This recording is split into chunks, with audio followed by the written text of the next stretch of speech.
Welcome to another episode of Everything Intellectual Property. Today, we have a very special guest with us. This person has created a tool that allows you to place crystals on any surface quickly and easily. Please help me welcome the founder of the CryStyler, Norma Rapko. How is it going, Norma? Hi, David. How are you? It's pretty good, pretty good. And I was kind of telling you offline that I'm excited for this interview, and just kind of as I was kind of preparing, doing some notes over the past couple of days. And the story is kind of touching and it was kind of bringing tears to my eye, just kind of how you, and we'll get off all into it, made it from kind of 30 plus years ago and trying to figure life out and whatnot, all the way up until this point in time. But I guess at the beginning, I do like to, and I think you have, want to show, we like to have the guests just kind of describe the product. So if you have, and can you show and describe what the CryStyler is as well as what it does? I know I kind of gave it a little bit of an intro, but I would imagine that you can kind of give it a better description than what I would ever been able to give it. Yeah. Well, thank you for having me on, David. It's a pleasure meeting you and talking to you. And I love what you're doing with your podcast, serving our communities. And yeah, thank you for hosting me today. I appreciate it. So this is what my invention is. And this is called CryStyler by Norma Rapko.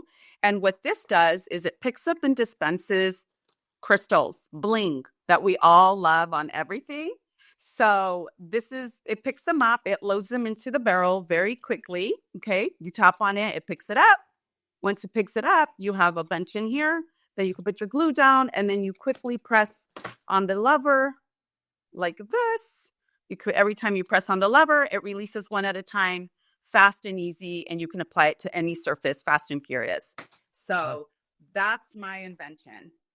So let me ask you this: how are those? And we're going to get off into the inspiration where you were kind of doing this by hand, kind of based on getting and preparation and getting ready for an event. How are those typically done? Because you see the different apparel and the shoes with the crystals on it. How do, I guess, maybe large companies, how do they apply those crystals? Well, you have came up with a different way of doing things. Yeah, there's different ways of doing it. Because I was making handmade products, I specifically was using tweezers. So the end user at home is always going to be using tweezers or a little wax stick. It's just a little wood stick with a little piece of wax on the end, and then you're picking it up one at a time, and the action is like one, that kind of thing. That's what I was doing.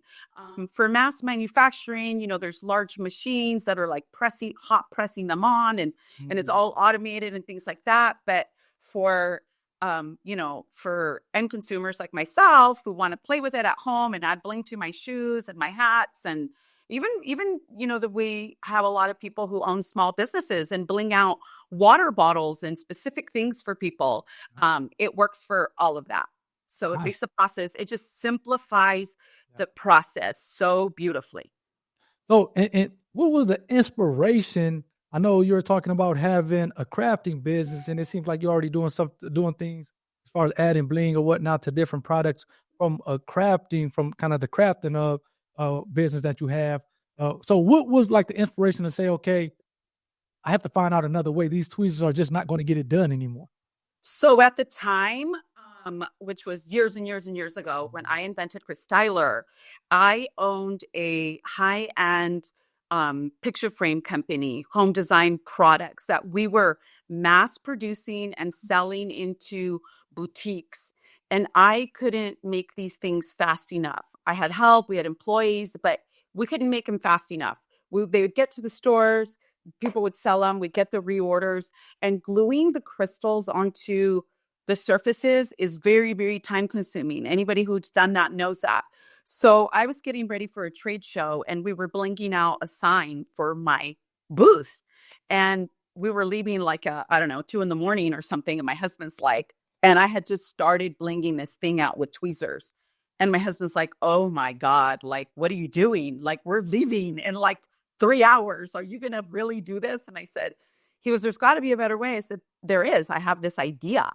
What if we had something like a pen that could load them? And I could already see it in my mind. Yep. So that's what I said. I said, we could do it. He was like, oh, yeah, that's totally doable. We could do something like that. And that's how the idea was born. Nice, nice. So then, and I have to ask you this from just an entrepreneur standpoint, because at the end of these interviews, I typically ask the aspiring advice, the advice that you would give to aspiring entrepreneurs. I guess, but before that, that story of you kind of using tweezers to kind of load thousands of these crystals onto a sign, it kind of lends to the question of, from an entrepreneurial standpoint, do you think that one has to have this kind of, maybe I don't want to call it a crazy gene?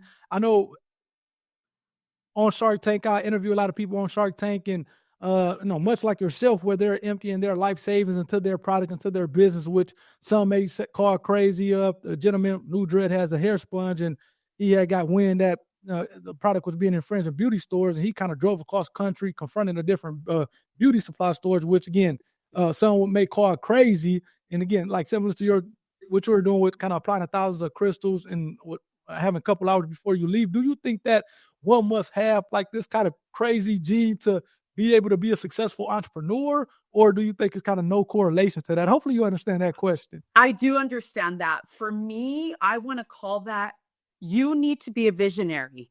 You need to be able to see that. And for me personally, you need to be able to see your vision. You need to be able to see your vision so that others can hop on board with your vision. Yes, to the outside factor, we might seem crazy, because from the moment I had this idea, I said, I'm going to have an infomercial. This has to be an infomercial. People have to see this on TV, because social media wasn't like a thing yet. So I think you have to have a couple of characteristics. And one is like maybe vision, self-belief, like believe in yourself, because you're going to have the naysayers. I had them, and I heard hundreds of no's. You got to believe in yourself, I think, primarily, and your vision, and then just be fearless. Just get out there and do it. Figure it out. You don't have to have a roadmap. But I didn't have one. But you do have to be clear on your vision so that you're able to communicate it to others. So let me ask you this, because a lot of people are familiar with the Steve Jobs, and I think maybe Steve Jobs was from out west, but he maybe wasn't Apple alone. He didn't necessarily he wasn't the brains behind the operation, so to speak, as it relates to the day-to-day, the technical stuff. You had, I think, Steve Wozniak, which was maybe the engineer, the technical guy, and Steve Jobs was was more so the visionary. So if you were somebody who, for whatever reason, the vision is not clear, you are not necessarily the visionary that one would expect, can you maybe partner with somebody who can get the vision out there, or a visionary who can get the vision of your product out there? Or how would you kind of square that hole? You need partners. No one finds success alone. No one. I had a million partners in different facets. I had friends that believed in me. I had that fed into me, that gave me information, knowledge, wisdom, finances. Like my husband is a very mechanically inclined individual, even though that's not his career, but he's smart in that way. So he was able to help me bring that vision to life, right? So it was like a team effort. I think you always need, one of the things that I've learned is you need a team. You need people, you need a partner. It's funner too, to go at it with somebody, because when it gets hard, and it's going to get really hard, there's somebody else to like bounce off things and to be able to pour into you, and maybe you pour into them.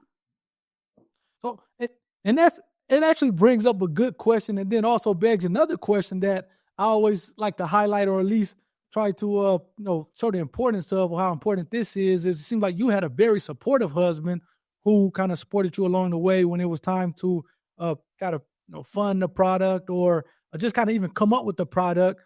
How, I want to call it detrimental, but how detrimental it can be if you have somebody who is not kind of supporting the project, or kind of offering those words of encouragement when things do get tough. Because again, it seems like a no-brainer, where especially in particular your spouse, because you're around them day in and day out, And if they're not maybe kind of, I don't want to say down, but if they're not encouraging you in a way that they should, how difficult that could be. But it seems like kind of obviously your situation played out well with having a very supportive husband. But I guess on the flip side of things, so people, how do people, if they have something and their husband is like, or their wife is not like, they're skeptical of it, or they're not as encouraging, how can people kind of deal with that? Because I do believe that is a subset of people out there who have ideas and are creative. As we talked about, everybody has a Right. creative gene, it's just about tapping into it.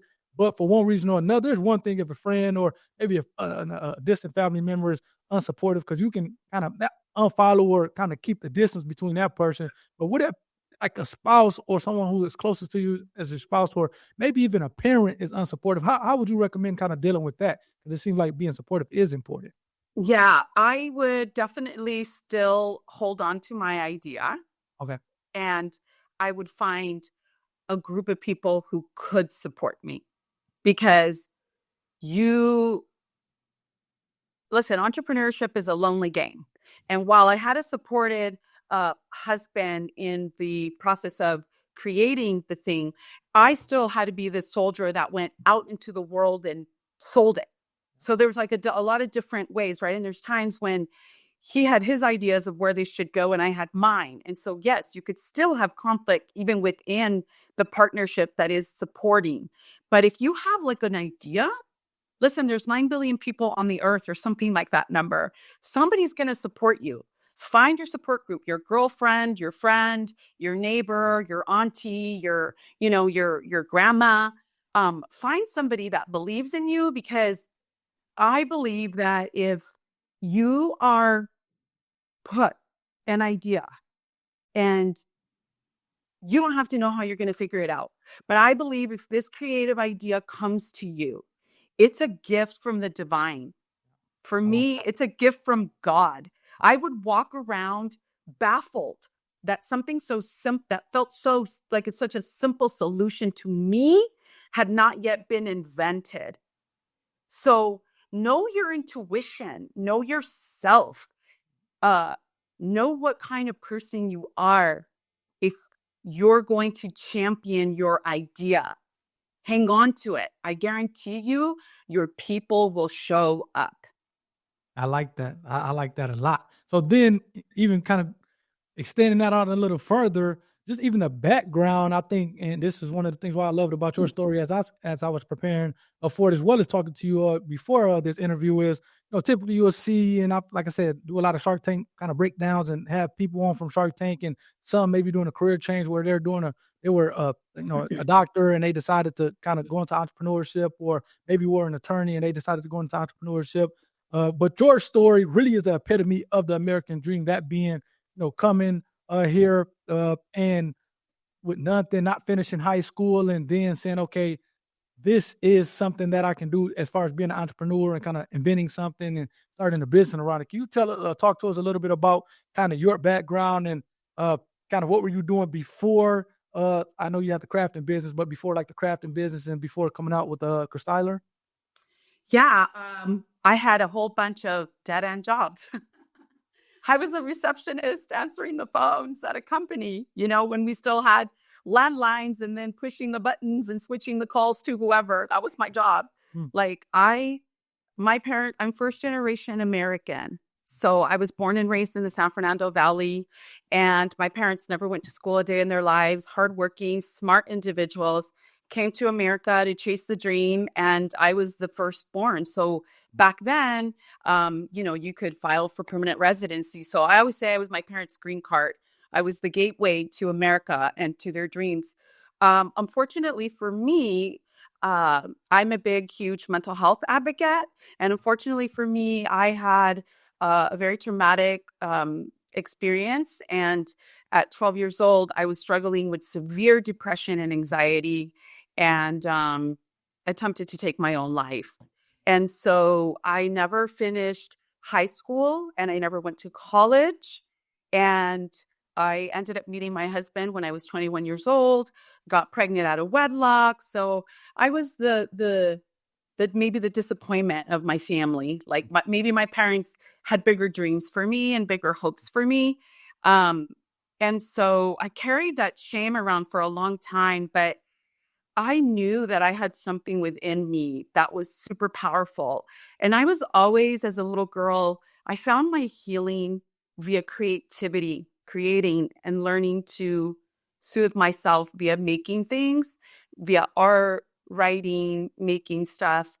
And that's kind of how I got started. Just I decided one day when my husband told me that I wasn't making enough money to pay for daycare, I decided to pick up other people's trash, reinvent it, and sell it right back to them at the craft fair. Wow. And I was able to grow that into a very successful business. We had hundreds of boutiques and stores buying Nice. my home decor products that I was designing.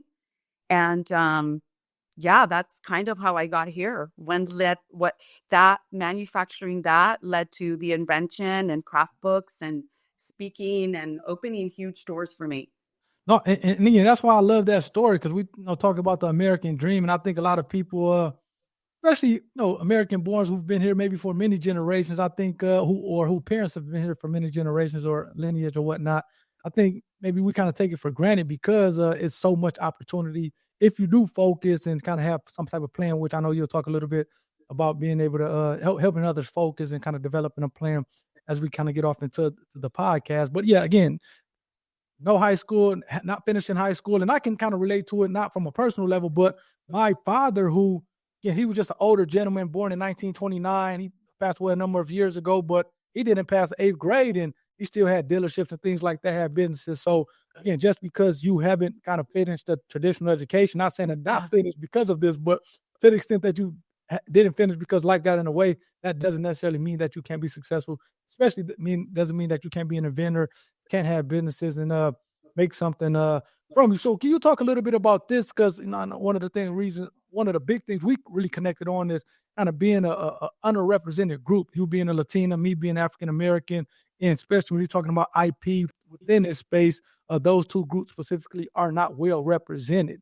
Do you have maybe a solution? It's a two-part question. First of all, can you kind of talk about that aspect of it and maybe some of the roadblocks that you have faced personally? Because it seems like you walking into a boardrooms with men and things like that, you and them being dismissive, you kind of face some of this stuff for firsthand. But also, I guess I don't like just to be a problem guy. So, do you have maybe a solution to that problem as far as kind of the underrepresented, being a part of one of these underrepresented groups in IP? Sure. So, to your first question, ask me the question again. Oh no, yeah, it was just about just the firsthand experiences that you had being a Latina in the intellectual property sphere, Yeah. whether Okay. it was like going into boardrooms, having to talk to people, trying to get deals or whatever the case may be to kind of push the business further along. Yeah, it's tough. It's tough. One, you're a woman. Two, I'm not educated. I no, but I was living at my house, doing my business and making my crafts, if you will. And I was not in that business world. I didn't have contacts and connections, and I didn't even know people. I was like, I'm over here doing my little business, and I'm shipping from my store. Like total, as extroverted as I am also very introverted. But I didn't know. I didn't know. So I would go and show, like, the thing that I had was I was being curious, right?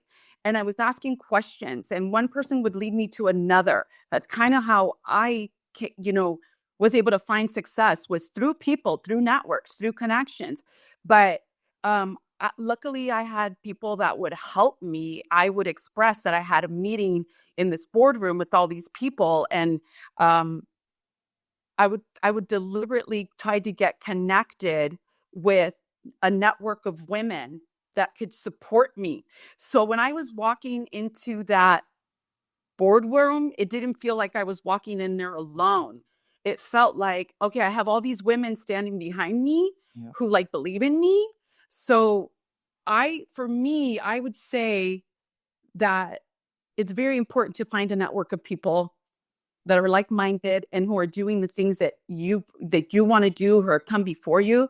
And nowadays it's so easy to do that. Back then it was much more challenging, but I just believed in myself. Again, I held that core and I kept showing up. That's the number one thing I have to say is show up.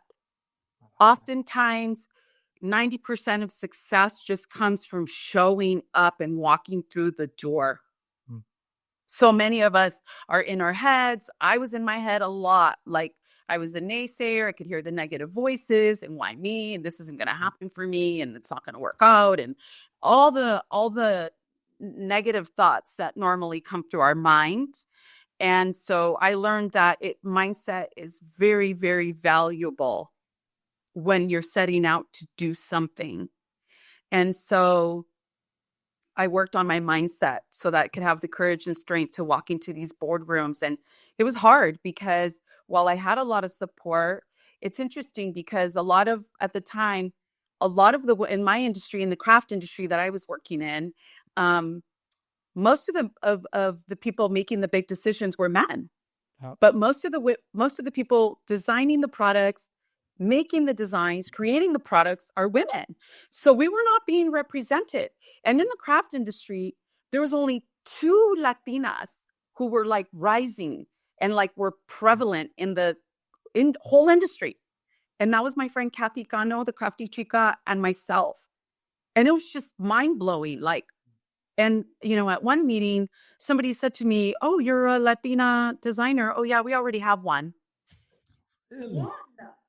One. And we're talking, I'm at a conference where there's thousands of designers, but that's how rare I was in that industry. Now, when we talk about Latinas being inventors and actually holding patents in the US and also having this successful product that launched into the marketplace and actually did something, the numbers get even smaller. I was doing some research and it was something like 2%. I was going to say you have to be a unicorn. I kind of run into it from time to time just because I work with some of my clients are actually in kind of Mexico working for big companies. And, every once in a while you will get a Latina who's kind of part of the inventorship group. But like you said, it's far and few in between. It's definitely more of a unicorn experience than the norm. Yeah. Yeah. And so I think that for me, I'm on a mission to use my voice now. I've been fortunate and I've experienced success. And that success has offered me freedom to now share knowledge and information to others and to speak and to use my voice for the bigger, broader good of our community. Nice, nice, nice. And I know you had mentioned patents in there, which I think is a good segue to the whole IP. And I know we were talking a little bit ahead of time where, at least for me, with the origin of the podcast and kind of people not really knowing what IP is, and me, just trying to help people out and break down. Okay, you have patents, you have trademarks, you have copyrights, and these are kind of the different forms and whatnot. When you were inventing the CryStyler, and obviously it comes a point in time where you have to protect it. And I know we talked ahead of time and you have a number of different patents on it, but I guess at that point in time, was it like, I don't know what IP is or patent and how did you have to navigate and kind of learn more about it so that you can protect the invention? And I'll say protect the invention, which I'm laughing because just because you're protecting an invention, that doesn't necessarily mean that people are not going to knock it off. As you well know, it's just, you can go after them to the extent that they do knock it off. But I guess back to the question, from your experience having to take a crash course in IP, how was that as you were kind of developing and inventing the CryStyler many years ago? I knew absolutely nothing about IP when I was speaking to one of my book agents and I told her what I was thinking about inventing. And she said to me, you need an IP attorney. And I was like, what's an IP attorney? And so we didn't have Google like we have now back then. This was maybe 12, 15 years ago at the start of the internet. And so you had to get phone numbers from people, names and phone numbers. So she gave me the name and the phone number of someone and in the industry. And I called her and she thought my idea was fabulous. And she was a woman. And so she started to kind of educating me on what I needed to do to protect my idea. And I was at the beginning stages. So she taught me a lot because I knew nothing. And so I spent a lot of, I don't want to say spend because it's an investment, because if you want to have a product that you're going to launch, that you're going to that you're going to do something with, it's an investment towards yourself and your vision for your product and your company. So I learned that. So luckily, I worked with them. They taught me about design patents. They taught me about utility patents, trademarks and how to trademark my name and all of that good stuff. Nice, nice, nice. And how was it when you did finally get that issued patent? I would imagine that, obviously coming up with the have an idea, and I know you were saying walking around with knowing that guy kind of created this or put this simple idea in your head with regard to the product. Did you kind of feel any type of way once you first got that first issued patent or that issued trademark to say, okay, this feels good to have? Yeah, it was surreal. When I first got my patent, and I have a couple of them, they're right behind me, the little ribbons, the gold with the ribbons. It just it felt like, wow, I had this in my mind, No. and now it's a reality. Like, it's a reality. Here it is. And I had been producing products before, but this was different Right. because now I'm like, oh, the government is recognizing that I'm like an inventor. I'm an inventor, and um it was it was so surreal for me. It was a huge accomplishment for me and for my family. Like, I wanted my children. I have two kids, a boy and a girl, and I wanted my children. My deepest desire, because I didn't graduate high school or go to college or anything, my deepest desire was that I wanted to show my children, they were my why, that no matter what your circumstances are, you can still become and achieve your dreams. It's possible. And I like that 100%. I definitely agree with that. So then let me ask you this, because I know with business you have the ups and the downs. It's not like just kind of a continuous increase you have. It's like more like a sine wave where you have the ups and you have the downs. What would you say? And you it seems like you had a number of breakthroughs, and I will hope that you talk about a little bit, a few of them here on the podcast. But what would you say was the biggest breakthrough that you had as you were kind of coming up and developing things and kind of getting it to market? And what would you say was the biggest breakthrough with the CryStyler? Um, David, are you asking the product itself or as a personal individual? Well, just like from a business standpoint, again, because I know, and I'll rattle off a few things where you had the kind of the $25,000 gift, and then you had Yeah. being able to kind of Yeah. find a manufacturer and then kind of get on HSN. So it's a lot. It seems like Yes. some things went right for you along the way to kind of keep the vision going, keep the business going, and kind of get the product in the hands of the customer. So I guess out of all those things, what do you think was, and maybe it wasn't just one in particular thing, but all those in an aggregate. But what would you say maybe was the biggest breakthrough to say, okay, yeah, we this is something that kind of needed to happen for us to kind of keep going. Maybe it was getting a patent or Right. whatnot. But what would you say was one of the biggest breakthroughs with regard to the business? And I guess when I say the business, I'm also including like the CryStyler, the product as well within that. Right. Well, for me, I talked about earlier about how important it is to share with people certain, people that you're with in your circle. I was decorating Christmas trees with a friend one day, and I was sharing with her how it was incredibly challenging for me to find somebody to make a prototype for me because I had landed a meeting with a big box store and I had no prototype and I needed to show them a prototype and no one would make it for me. And I had called and I heard, I don't know how many hundreds of no's from all these prototyping companies. And she looked at me and she said, why don't you call Joe? And that was her husband. And I said, why would I call him? And she's like, oh, he has a little prototyping company down the street, around the corner from my house, you guys. I never in a million years, like, I don't even know why I didn't even know about it, but I didn't. And I call him and he gives me a meeting and I show up at his company. It's not a little company. It turns out that he owned one of the largest prototyping companies in the country. Ah, And I go to his office and we're sitting down and I'm sharing my vision with him and I'm talking to him. And he said, have you patented this idea yet? And I said, I'm in the process of doing that. And he said, it's quite expensive, right? And I said, yes. And he said, I believe in you so much. I know you're going to do some incredible things with this. I'll tell you what I'm going to do. I'm going to give you a gift. I didn't know what the gift was. He pulls out his checkbook and he gives me a check for $25,000. No interest in my company, no partnership. He doesn't want me to pay it back. It's not a loan. It's a gift, he said, because I want to help you. Wow. And I thought, oh my God, who does this? Who does this?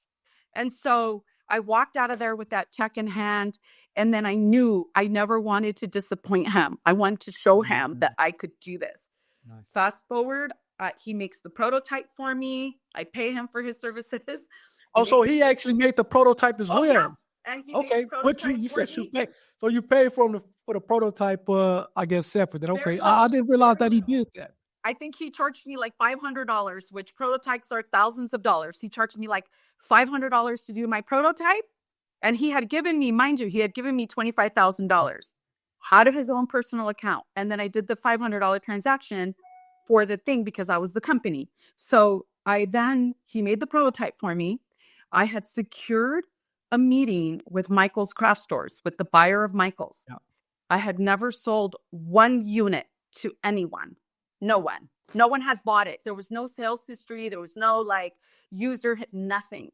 Did they just believe in it that much to say, okay, even though nothing, no sales history, to say, okay, let's do it?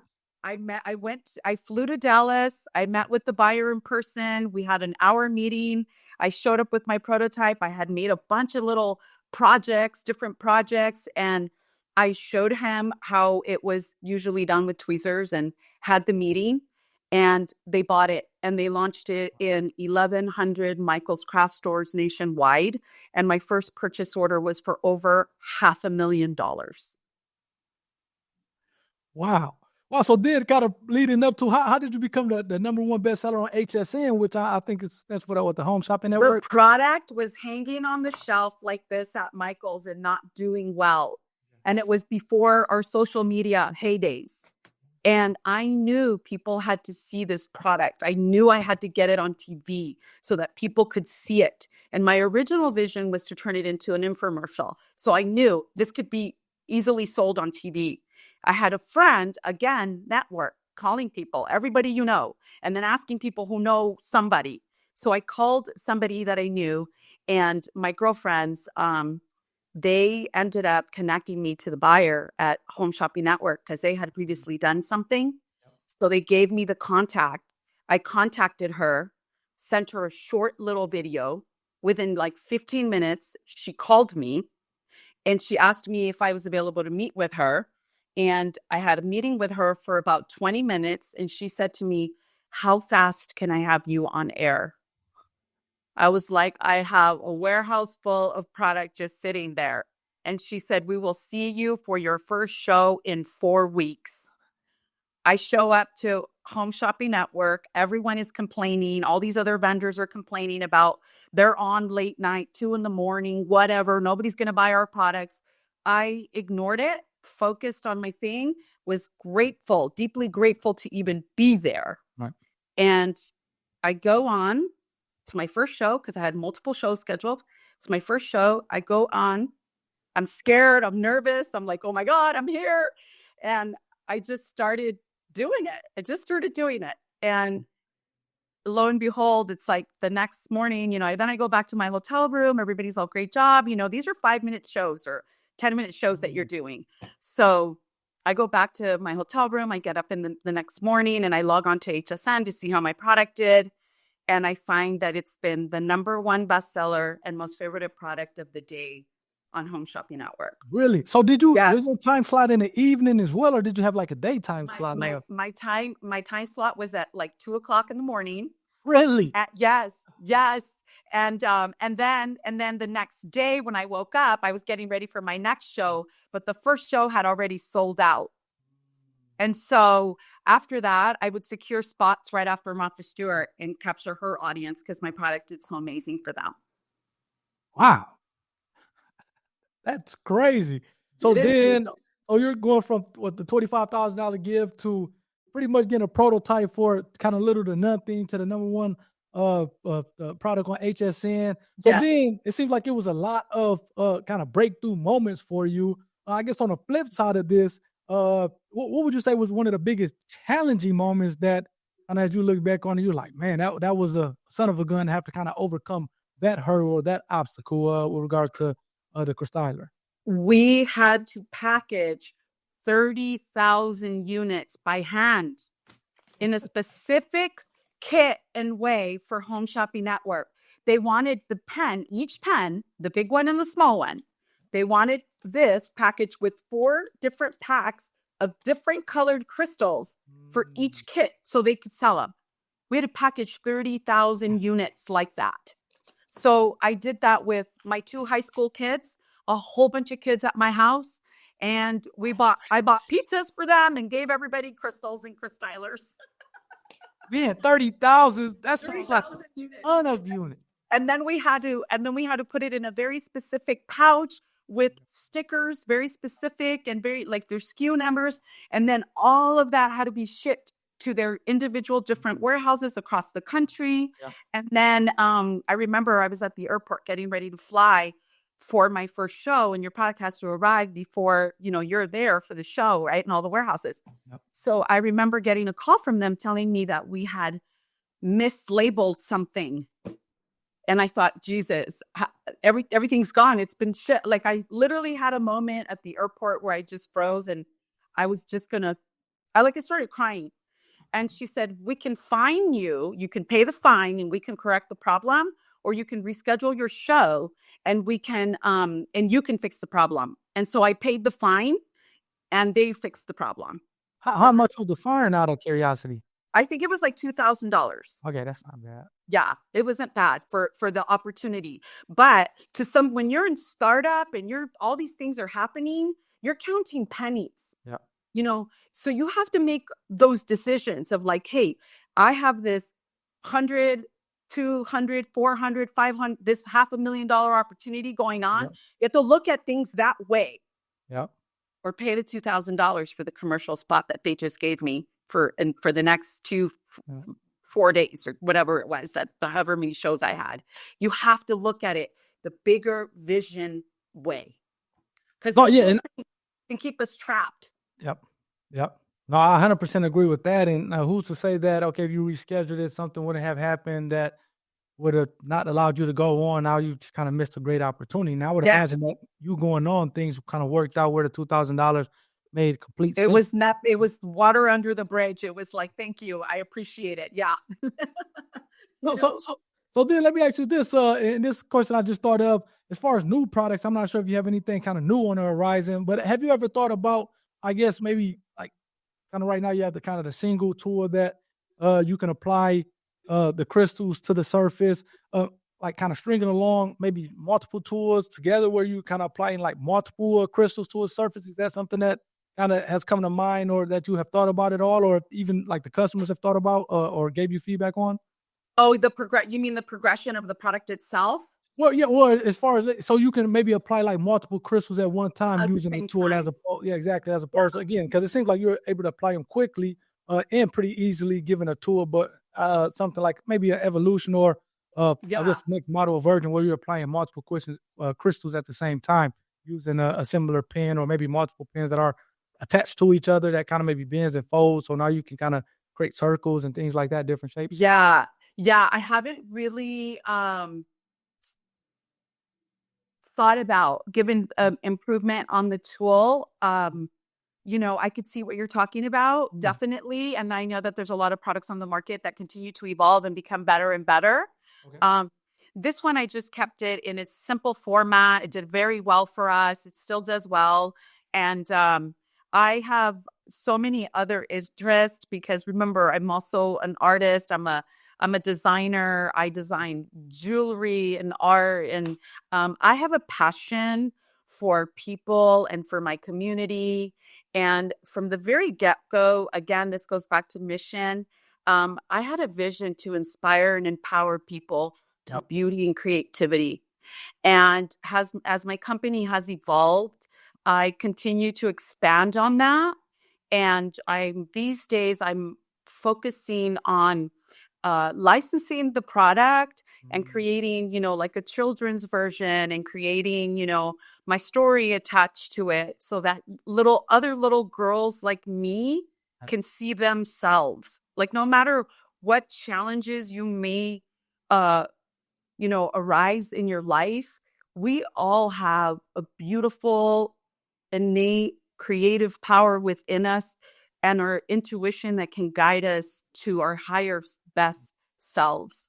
And so I really have a passion these days for sharing my story to be able to empower others and educate them and offer, some knowledge, if you will, and also a lot of mistakes that I made, so that maybe it can save you a whole lot of heartache. But at the core, that's where my passion is these days.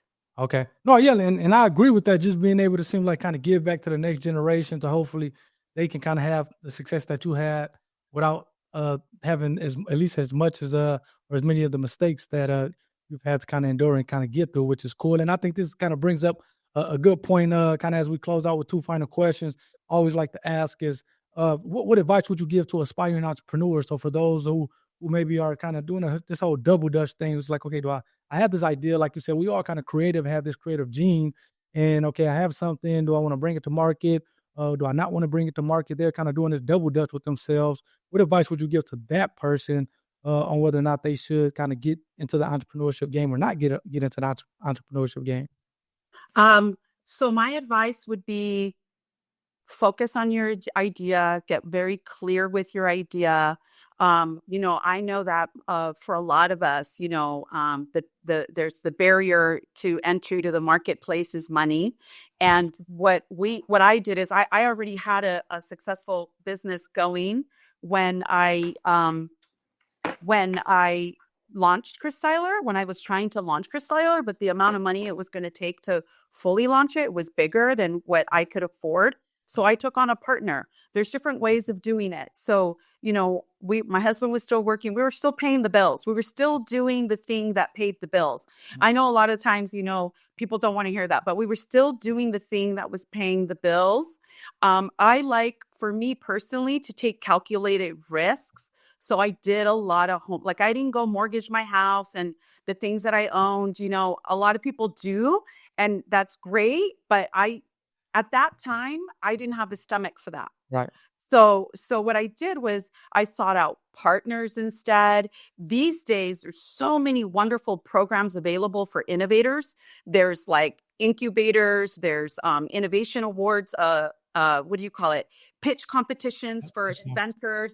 Trade shows. Yeah, trade shows everywhere. You can meet people everywhere. Also, David, we didn't touch on licensing, but that's a really phenomenal way to leverage your invention. That's partnering with somebody and allowing them to have rights to your product, royalties it is. They manufacture it and take on the heavy burden, but they pay you a percentage. And I'm sure David structures these all the time. Yep. So there's so many ways. There's so many ways now. And so my advice is get clear on your idea, stay true to yourself, work on your idea a little tiny bit every day. It took me 5 years to bring it to market. Wow. 5 years. I didn't know what I was doing. We didn't have internet. It was phone calls. 2008 hit. Nobody was investing. I put it away in a drawer. And then 2 years later, I pulled it out of the drawer and I said, oh yeah, I have this idea.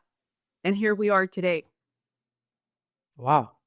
Trust yourself. Yeah, no, for sure. But I mean, I love definitely, like you said, the different things that you mentioned there with the licensing, and it's kind of different ways to go about the process. But just definitely staying focused and if you have to partner, you have to partner. So, and I understand, kind of going to the second question, as far as how can they follow you, how can they purchase the product, and also I guess as a subset of that, I know some workshops and a webinar that you're kind of doing here soon that maybe it's interest to the viewers as well.